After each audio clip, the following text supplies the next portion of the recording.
Hi friends, ಎಲ್ಲ ಹೇಗಿದ್ದೀರಾ? ಚೆನ್ನಾಗಿದ್ದೀರಾ ಅಂತ ಅಂದ್ಕೊಂಡಿದ್ದೀನಿ. ಇವತ್ತು ಮತ್ತೆ ಮೀನು ತರೋಕ್ಕೆ ಅಂತ ಹೋಗಿದ್ದರು. ಅಲ್ಲಿದ್ದು ವಿಡಿಯೋ.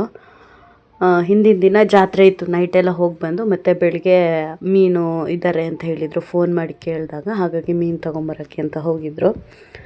ಅವಾಗಿನ್ನೊಂದು ಸ್ವಲ್ಪ ವೀಡಿಯೋ ಇತ್ತು, ಅದು ಹಾಕೋಣ ಅಂತ ಹೇಳಿಬಿಟ್ಟು ಹಾಕ್ತಾಯಿದ್ದೀನಿ. ನನ್ನ ವೀಡಿಯೋನ ಲೈಕ್ ಮಾಡಿ ಫ್ರೆಂಡ್ಸ್, ಸಬ್ಸ್ಕ್ರೈಬ್ ಮಾಡ್ಕೊಳ್ಳಿ, ಶೇರ್ ಮಾಡಿ, ಎಲ್ಲರಿಗೂ ಸಪೋರ್ಟ್ ಮಾಡಿ ನನ್ನ ವೀಡಿಯೋಗೆ. ಇದು ನಮ್ಮ ಕಳಸದಲ್ಲಿ ಕಲ್ಗೂಡು ಅಂತ ಇದೆ, ಅಲ್ಲಿ ಮೀನು ಹಿಡಿತಾಯಿದ್ರು. ಅಲ್ಲಿ ಬೆಳಗ್ಗೆ ಬೇಗ ಹೋಗಬೇಕು. ಅವಾಗ ಹೋದಾಗ ಇದು ಸೀನ್ಸ್ ಚೆನ್ನಾಗಿತ್ತು ಅಂತ ತಗೊಂಬಂದಿದ್ರು. ನಾನು ಹೋಗಿರಲಿಲ್ಲ, ನಮ್ಮ ಅಪ್ಪ ಹೋಗಿದ್ದರು. ಅಪ್ಪ, ತಂಗಿ, ಅತ್ತೆ ಮತ್ತು ಅತ್ತೆ ಮಗ ಹೋಗಿದ್ದರು. ಹೋಗಿ ಮೀನೆಲ್ಲ ತೊಗೊಂಬಂದಿದ್ರು. ಮೀನೆಲ್ಲ ತೊಗೊಂಬಂದು ಸಾಂಬಾರೆಲ್ಲ ಮಾಡಿ ಒಳ್ಳೆ ಊಟ ಮಾಡಿ ಮತ್ತು ನಾವು ಇದಕ್ಕೆ ಹೋಗಿದ್ವಿ, ಹೊಳೆಗೆ ಹೋಗಿದ್ವಿ. ಇದು ಕಲ್ಗೂಡು ಹೊಳೆ, ಇದೇ ಹೊಳೆನೇ, ಭದ್ರಾ ನದಿ ಇದೂ. ಮತ್ತು ಇನ್ನೊಂದು ಕಡೆ ನಾವು ತೂಗು ಸೇತುವೆ ಇದೆ ಅಲ್ಲಿ, ಹ್ಯಾಂಗಿಂಗ್ ಬ್ರಿಡ್ಜು, ಅಲ್ಲಿಗೆ ಹೋಗಿದ್ವಿ. ಇದು ಅಲ್ಲೇ ಅಲ್ಲಿ ನರ್ಸರಿ ಒಂದು ಬರುತ್ತೆ, ಆ ನರ್ಸರಿಯಿಂದ ಹೋಗಬೇಕು. ಗಾಡಿಯೆಲ್ಲ ಅಲ್ಲೇ ನರ್ಸರಿಯಿಂದ ಆಚೆನೇ ಪಾರ್ಕ್ ಮಾಡಿಬಿಟ್ಟು ಹೋಗಿದ್ವಿ. ಸ್ನ್ಯಾಕ್ಸ್ ಎಲ್ಲ ತೊಗೊಂಡು, ಮಕ್ಕಳನ್ನೆಲ್ಲ ಕರ್ಕೊಂಡು ಹೋಗಿದ್ವಿ, ಹಾಗಾಗಿ ಸ್ನ್ಯಾಕ್ಸ್ ತೊಗೊಂಡು ಹೋಗಿದ್ವಿ. ನಾವೊಂದು 3 ಗಾಡೀಲೇನೋ ಹೋಗಿದ್ವಿ, 3-4 ಗಾಡೀಲಿ ಹೋಗಿದ್ವಿ. ಇಲ್ಲ, 3 ಗಾಡೀಲಿ. ಬೇರೆ ಇನ್ನೊಂದು ಯಾರೋ ಬೇರೆಯವ್ರು ಬಂದಿದ್ದರು. ಹೋಗಿಬಿಟ್ಟು ಚೆನ್ನಾಗಿ ಎಂಜಾಯ್ ಮಾಡಿಕೊಂಡು ಬಂದ್ವಿ. ನಮ್ಮ ಮಾವ, ನಮ್ಮ ಅಪ್ಪ, ಅಮ್ಮ, ತಂಗಿ ಮಗ, ನನ್ನ ಮಗಳು, ನಮ್ಮ ಅತ್ತೆ ಮತ್ತು ಅಣ್ಣ, ಅತ್ತಿಗೆ, ಸುಮಾರು ಜನ ಎಲ್ಲ ಹೋಗಿದ್ವಿ ಫ್ಯಾಮಿಲಿಯಲ್ಲಿ. ಎಲ್ಲ ಹೋಗಿಬಿಟ್ಟು ಸುಮಾರು ಟೈಮ್ ಆಗಿತ್ತು, ಹೋಗಿರಲಿಲ್ಲ ಫ್ಯಾಮಿಲಿ ಎಲ್ಲ. ಹಾಗಾಗಿ ಟೈಮ್ ಇತ್ತಲ್ಲ ಅಂತ ಹೇಳ್ಬಿಟ್ಟು, ತಂಗಿ ಬಂದಿದ್ಲಲ್ಲ ಅಂತ ಹೇಳ್ಬಿಟ್ಟು ಹೋಗಿದ್ವಿ. ಇದು ನರ್ಸರಿ, ಒಂದು ಸತಿ ವಿಡಿಯೋದಲ್ಲಿ ತೋರಿಸಿದ್ದೆ ಅನಿಸುತ್ತೆ. ಇದು ನರ್ಸರಿ, ಗಿಡ ಎಲ್ಲ ಹಾಕಿರ್ತಾರೆ. ಇದು ಗೌರ್ಮೆಂಟಿಂದು.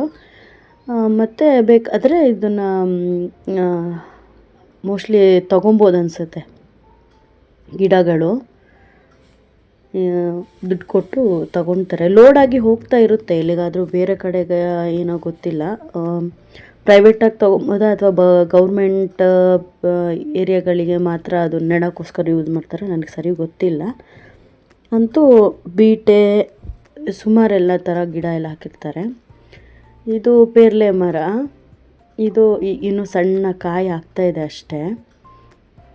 ಆ ಥರ ಸಣ್ಣ ಕಡ್ಡೆಕಾಯಿಗಳು ತಿನ್ನೋದ್ರಿಂದ ಈ ಪೀರಿಯಡ್ಸ್ ಆದಾಗ ಹೊಟ್ಟೆ ನೋವೆಲ್ಲ ಆಗುತ್ತಲ್ಲ, ಅದು ಆಗೋದಿಲ್ಲ, ಕಮ್ಮಿ ಆಗುತ್ತೆ.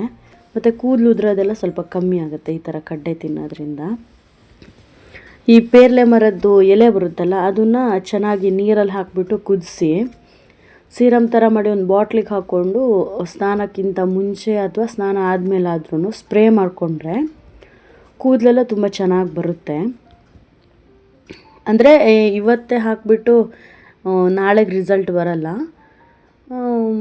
ಸುಮಾರು ಟೈಮ್, 1 ತಿಂಗಳು, 1.5 ತಿಂಗಳು, ತುಂಬ ಹೇರ್ ಫಾಲ್ ಎಲ್ಲ ಆಗ್ತಾ ಇರುತ್ತಲ್ಲ ಕೆಲವ್ರಿಗೆ, ಒಂದು ಸತಿ ಟ್ರೈ ಮಾಡಿ. ಈ ಥರ ಸಣ್ಣ ಕಡ್ಡೆಕಾಯಿಗಳು ಬರುತ್ತಲ್ಲ, ಅದನ್ನು ತಿನ್ನಬೇಕು. ಮತ್ತು ಇದೂ ಆಗುತ್ತೆ, ಪೇರ್ಲೆ ಕಾಯಿಗಳನ್ನು ಆಗುತ್ತೆ, ಚೆನ್ನಾಗಾಗುತ್ತೆ. ಇಷ್ಟು ಸಣ್ಣದಂತನೂ ಅಲ್ಲ, ಸ್ವಲ್ಪ ದೊಡ್ಡದು ಬರುತ್ತಲ್ಲ, ಆ ಥರ ತಿಂದ್ರೂ ಚೆನ್ನಾಗಾಗುತ್ತೆ. ತಲೆ ಕೂದಲೆಲ್ಲ ಚೆನ್ನಾಗಿ ಬರುತ್ತೆ, ಕೂದಲು ಉದ್ರೋದೆಲ್ಲ ಸ್ವಲ್ಪ ನಿಲ್ಲುತ್ತೆ. ಇದು ಹೊಳೆ.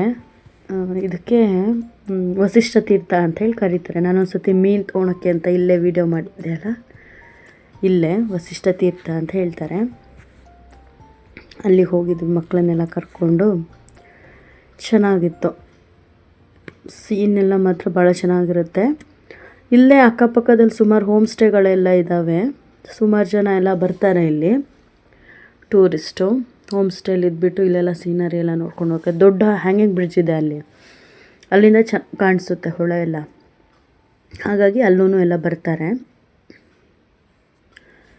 ಇದು ಕಲ್ಲುಗಳು, ತುಂಬ ದೊಡ್ಡ ದೊಡ್ಡ ಕಲ್ಲೆಲ್ಲ ಇದೆ. ನಾವಿಲ್ಲಿಂದ ಕಲ್ಲು ತೊಗೊಂಡು ಹೋಗ್ತೀವಿ. ಅಂದರೆ ಏನಾದ್ರೂ ಇದು ಔಷಧಿ ಎಲ್ಲ ಅರಿಯೋಕ್ಕೆ, ಮಕ್ಕಳಿಗೆಲ್ಲ ಬಜೆ ಎಲ್ಲ ಹೇಳ್ತಾರಲ್ಲ, ಬಜೆ ಜಾಯ್ಕಾಯಿ ಆ ಥರದನ್ನೆಲ್ಲ ತೇಯಕ್ಕೆ ಇಲ್ಲಿಂದ ಕಲ್ಲು ತೊಗೊಂಡು ಹೋಗ್ತಾರೆ. ನಮ್ಮ ಮನೇಲೆಲ್ಲ ಇದೆ ಕಲ್ಲುಗಳು, ಇಲ್ಲಿಂದ ತೊಗೊಂಡು ಹೋಗಿರೋದೆ. ನಾವು ಮೊದಲೆಲ್ಲ ಇಲ್ಲಿಗೆಲ್ಲ ಬರ್ತಿದ್ವಿ ಸಣ್ಣ ಇರಬೇಕಾದ್ರೆ. ಹಾಗಾಗಿ ನಮಗಿದು ಪ್ಲೇಸು ಗೊತ್ತು, ಎಲ್ಲಿ ಸೇಫ್ ಇದೆ ಎಲ್ಲಿ ಸೇಫ್ ಇಲ್ಲ ಅಂತ. ಹಾಗಾಗಿ ಬರ್ತೀವಿ.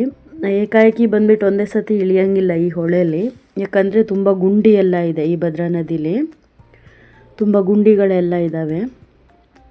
ಹಾಗಾಗಿ ಗೊತ್ತಿದ್ದವರು ಫಸ್ಟು ಇಳಿದು ನೋಡಿ, ಆಮೇಲೆ ನಮ್ಮ ಫ್ಯಾಮಿಲಿಯಲ್ಲಿ ಹಾಗೆ ನಮ್ಮ ಅಪ್ಪನವ್ರಿಗೆಲ್ಲ ಗೊತ್ತು ಈ ಹೊಳೆಯಲ್ಲಿ ಎಲ್ಲಿದೆ, ಹೊಂಡ ಎಲ್ಲ ಎಲ್ಲಿದೆ ಅಂತ ಹೇಳ್ಬಿಟ್ಟು. ಹಾಗಾಗಿ ನಮಗೆ ಇಂತಲ್ಲಿ ಹೋಗಬಾರ್ದು ಅಂದಿರ್ತಾರೆ, ಅಲ್ಲಿ ಹೋಗೋದಿಲ್ಲ. ಇಲ್ಲೆಲ್ಲ ಗೊತ್ತು, ನಾವೆಲ್ಲ ಸಣ್ಣಲ್ಲೂ ಹೋಗಿ ಗೊತ್ತಿದೆ. ಹಾಗಾಗಿ ನಾವು ಫಸ್ಟಿಗ್ಲೇ ಇಳಿದಿದ್ವಿ. ಜಾಸ್ತಿ ನೀರೇನು ಬರೋದಿಲ್ಲ, ಜಾಸ್ತಿ ನೀರಿಲ್ಲ. ಇನ್ನು ನಾವು ಹೋದಲ್ಲಿ ಒಂದು ಸ್ವಲ್ಪ ಒಂದು ಮುಂಗಾಲು ಗಂಟೆಗೂ ಬರೋದಿಲ್ಲ, ಅಷ್ಟು ನೀರಿದೆ ಅಂತ. ಅಷ್ಟು ಜಾಗ ತನಕ ನಾವು ಹೋಗಿದ್ವಿ. ಆ ಕಡೆಯಲ್ಲಿ ಗುಡ್ಡ ಕಾಣ್ತಿದೆಯಲ್ಲ, ಆ ಗುಡ್ಡಕ್ಕೆ ಆನೆಗುಡ್ಡ ಅಂತ ಹೇಳಿ ಕರೀತಾರೆ.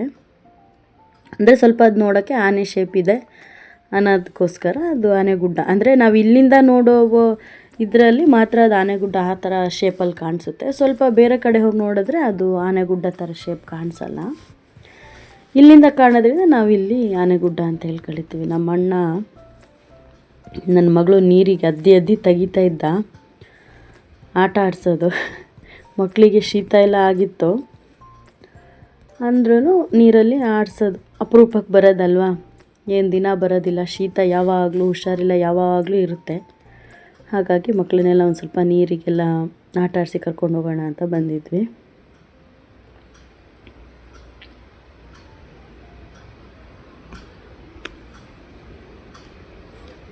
ಚೆನ್ನಾಗಿ ಎಂಜಾಯ್ ಮಾಡಿದ್ರು ಮಕ್ಕಳೆಲ್ಲ, ನಾವು ಅಷ್ಟೇ ಎಂಜಾಯ್ ಮಾಡಿದ್ವಿ. ನಮ್ಮ ಅಪ್ಪನವರೆಲ್ಲ ಸ್ವಿಮ್ ಮಾಡ್ತಾಯಿದ್ರು. ಜಸ್ಟ್ ಇನ್ನೂ ಬಂದು ಇಳಿತಾ ಇರೋದಷ್ಟೇ. ನಾವು ಆಲ್ರೆಡಿ ಬಂದು ನೀರಿಗೆ ಇಳ್ದಾಗಿತ್ತು. ಅವರೆಲ್ಲ ನಿಧಾನ ಬರ್ತಾಯಿದ್ರು. ಚೆನ್ನಾಗಿತ್ತು. ಅಂದರೆ ಸ್ವಿಮ್ಮಿಂಗೆಲ್ಲ ಗೊತ್ತಿರಬೇಕು, ಇಲ್ಲ ಅಂತಾಯಿತು ಗೊತ್ತಿರೋರಾದರೂ ಜೊತೆಗಿರಬೇಕು. ಹೀಗೆ ಬರುವಾಗ ಬರೀ ಫ್ರೆಂಡ್ಸ್ಗಳಾಗಲಿ, ಬರೀ ಫ್ಯಾಮಿಲಿ ಇಲ್ದೇ ಸಣ್ಣ ಮಕ್ಕಳೆಲ್ಲ ಬಂದುಬಿಟ್ಟು ನೀರಿಗೆ ಹಾರೋದು, ಆಡೋದು ಎಲ್ಲ ಮಾಡಬಾರ್ದು. ಸೇಫ್ಟಿ ಫಸ್ಟ್ ಇಂಪಾರ್ಟೆಂಟ್ ಅಲ್ಲ.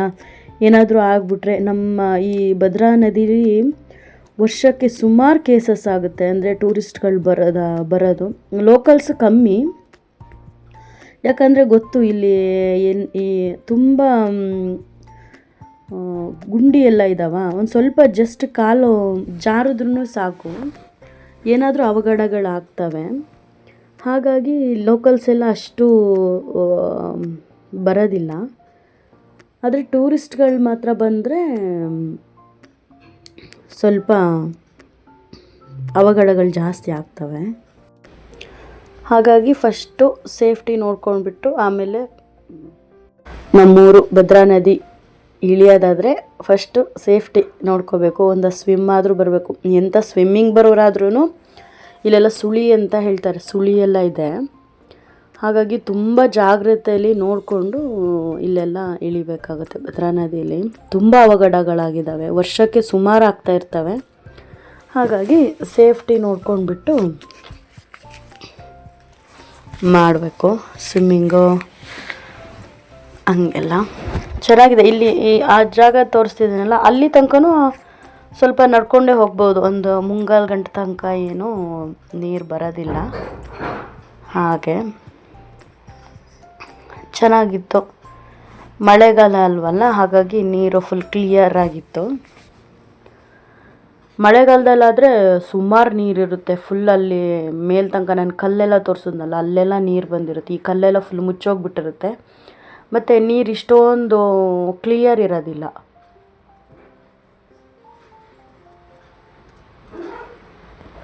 ಫುಲ್ಲು ಕೆಂಪು ಕಲರ್ ಆಗಿಬಿಟ್ಟಿರುತ್ತೆ.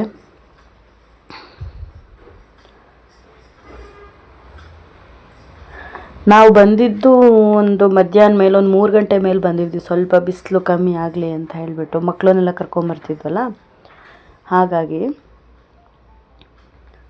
ಆಮೇಲೆ ಮಕ್ಕಳನ್ನೆಲ್ಲ ಕರ್ಕೊಂಡು ಬರೋ ಟೈಮಲ್ಲಿ ಸ್ವಲ್ಪ ಬಿಸಿಲಿರೋ ಹಂಗೆ ಬರಬಾರ್ದು, ಯಾಕಂತೇಳಿದ್ರೆ ನಮ್ಮ ಕಡೆ ಎಲ್ಲ ಸ್ವಲ್ಪ ಸೋಂಕಾಗತ್ತೆ ಅಂತೆಲ್ಲ ಹೇಳ್ತಾರೆ. ಅಂದರೆ ದೃಷ್ಟಿ ಥರ ಎಲ್ಲ ಆಗುತ್ತೆ, ಮಕ್ಕಳು ಅಳ್ತಾರೆ, ಹಠ ಮಾಡ್ತಾರೆ ಅಂತ. ಹಾಗಾಗಿ ಸ್ವಲ್ಪ ನೆರಳಿರೋ ಟೈಮಲ್ಲೆಲ್ಲ ಬಂದರೆ ಚೆನ್ನಾಗಿರುತ್ತೆ, ಆಟ ಆಡ್ತಾರೆ ಅಂತ ಹೇಳ್ಬಿಟ್ಟು ಕರ್ಕೊಂಡು ಬಂದಿದ್ದು.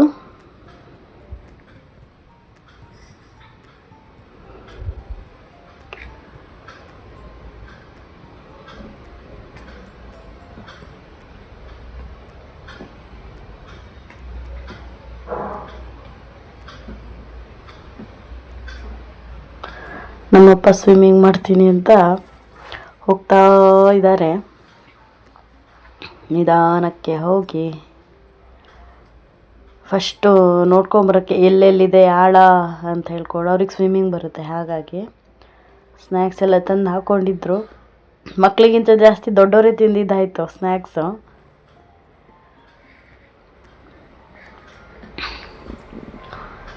ನನ್ನ ಅಣ್ಣ ಎಲ್ಲ ಹೋಗಿದ್ರು, ಸ್ವಿಮ್ಮಿಂಗ್ ಮಾಡ್ತಾಯಿದ್ರು. ನಮ್ಮ ಪಪ್ಪ ಹೋದಲ್ಲೇ ಅವ್ರ ಹಿಂದೆ ಹೋಗೋದು ಎಲ್ಲರೂ. ಅಂದರೆ ಒಂದೊಂದು ಕಡೆ ಆಳ ಇದೆ, ಒಂದೊಂದು ಕಡೆ ಆಳ ಇಲ್ಲ, ಗೊತ್ತಾಗಲ್ಲ. ಅದೇ ಹಾಗಾಗಿ, ಅಂದರೆ ಕಲ್ಲಲ್ವಾ, ದೊಡ್ಡ ದೊಡ್ಡ ಕಲ್ಲು, ಹಾಗಾಗಿ ಸ್ವಲ್ಪ ಜಾಗ್ರತೆ ಮಾಡ್ಕೊಬೇಕು ಅಂತ. ಹಾಗೆ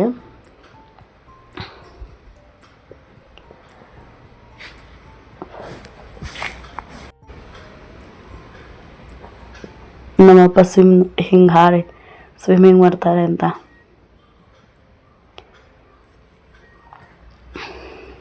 ತುಂಬ ಎಂಜಾಯ್ ಮಾಡಿದ್ರು ಬಾಯ್ಸು ಎಲ್ಲ. ಹಾಗೆ ಎಲ್ಲ ಮುಗಿಸ್ಕೊಂಡು ಚೆನ್ನಾಗಿತ್ತು, ಎಂಜಾಯ್ ಮಾಡಿಕೊಂಡು ಅಲ್ಲೇ ಸ್ನ್ಯಾಕ್ಸ್ ಎಲ್ಲ ತಿಂದು ಸ್ವಲ್ಪ ಹೊತ್ತು ಕೂತ್ಕೊಂಡು ಎಲ್ಲ ಮಾತಾಡಿಕೊಂಡು ಬಂದ್ವಿ. ಆಚೆ ಸೈಡಲ್ಲಿ ಕಾಣಿಸ್ತಾ ಇದೆಯಲ್ಲ, ಅಲ್ಲಿಗೆ ವಸಿಷ್ಠ ತೀರ್ಥ ಅಂತ ಹೇಳೋದು. ಅಲ್ಲಿಗೆ ನಮ್ಮ ಕಳಶೇಶ್ವರ ದೇವರಿದೆಯಲ್ಲ, ಅದು ಗಿರಿಜಾ ಕಲ್ಯಾಣ ಆದಾಗ ಹರಿಹರ ಉತ್ಸವ ಅಂತ ಮಾಡ್ತಾರೆ. ಆವಾಗ ಈ ಪ್ಲೇಸಿಗೆ ಬಂದುಬಿಟ್ಟು ಪೂಜೆ ಮಾಡಿಕೊಂಡು,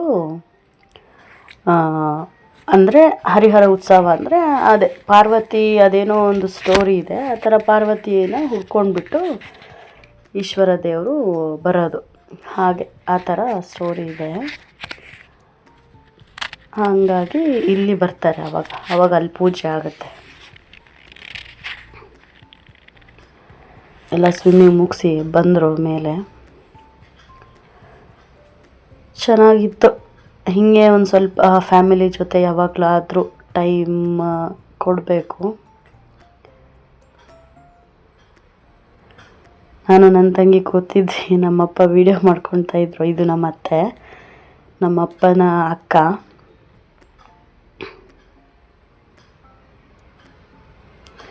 ಅತ್ತಿಗೆ, ನನ್ನ ತಂಗಿ, ನಾನು. ಹಾಗೆ ಎಲ್ಲ ಚೆನ್ನಾಗಿ ಎಂಜಾಯ್ ಮಾಡಿಕೊಂಡು, ಇದು ನಮ್ಮ ಒಂದು ಚಿಕ್ಕಮ್ಮ, ಒಂದು ಅಮ್ಮ, ನನ್ನ ಮಗಳು ಎಲ್ಲ ಕೂತ್ಕೊಂಡೆಲ್ಲ ಮಾತಾಡ್ತಾಯಿದ್ರು. ನಮ್ಮ ಫ್ಯಾಮಿಲಿ ಫುಲ್ ದೊಡ್ಡ ಫ್ಯಾಮಿಲಿ, ಚೆನ್ನಾಗಿದೆ. ಒಂದು ಸತಿ ಏನಾದ್ರು ಫಂಕ್ಷನಲ್ಲಿ ತೋರಿಸ್ತೀನಿ. ಇದು ಎಲ್ಲ ಮುಗಿಸ್ಕೊಂಡು ವಾಪಸ್ ಹೋಗೋಷ್ಟೊತ್ತಿಗೆ ಅಲ್ಲೊಂದು ಕಲ್ಲಿತ್ತು. ಆ ಕಲ್ಲಿಗೆ ಏನು ಮಾಡಬೇಕು, ಗುರಿ ಮಾಡಿಬಿಟ್ಟು ಕಲ್ಲು ಯಾರು ಹೊಡಿತಾರೆ ಅಂತ ಹುಡುಗರಿಗೆ ಕೆಲಸ ಇಲ್ಲ ಮಾಡೋಕ್ಕೆ, ಕಲ್ಲು ಬಿಸಾಕೋದು. ಅದಕ್ಕೆ ಚೆನ್ನಾಗಿತ್ತು, ಚೆನ್ನಾಗಿ ಎಂಜಾಯ್ ಮಾಡಿದ್ರು. ಒಳ್ಳೆ ಟೈಮ್ ಸ್ಪೆಂಡ್ ಮಾಡ್ದಂಗೆ ಆಯಿತು. ಎಲ್ಲ ಮುಗಿಸ್ಕೊಂಡು ಮತ್ತೆ ವಾಪಸ್ ತಿರ್ಗಾ ಮನೆಗೆ ಬಂದು ಕಾಫಿ ಟೀ ಎಲ್ಲ ಕುಡಿದು ಮತ್ತೆ ನೈಟ್ ಜಾತ್ರೆಗೆ ಮತ್ತೆ ಹೋಗಿದ್ವಿ.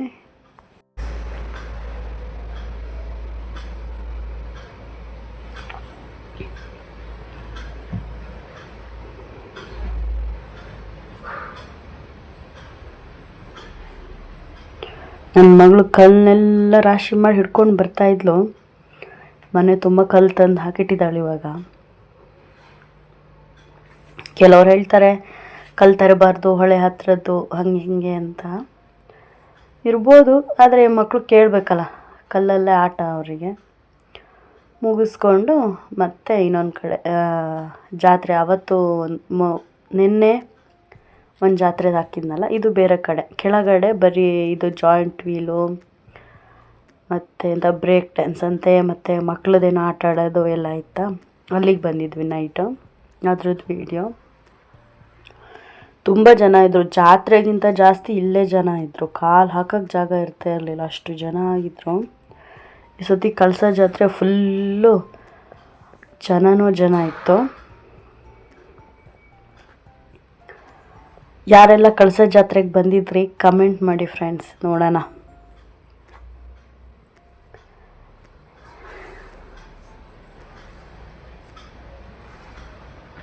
ತುಂಬ ಚೆನ್ನಾಗಿತ್ತು, ಅಂತೂ ಚೆನ್ನಾಗಿ ಎಂಜಾಯ್ ಮಾಡಿಕೊಂಡು ಮತ್ತು ಮೇಲೆ ಮತ್ತೆ ರಥೋತ್ಸವ ಆಗಿತ್ತಲ್ಲ, ಆ ಬೀದಿಲೂ ಜಾತ್ರೆ ಆಗುತ್ತೆ ಮೇನ್ ಪೇಟೆಯಲ್ಲಿ ಕಳಸದಲ್ಲೇ.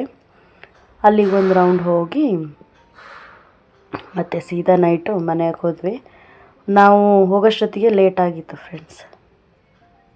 Thank you, bye friends.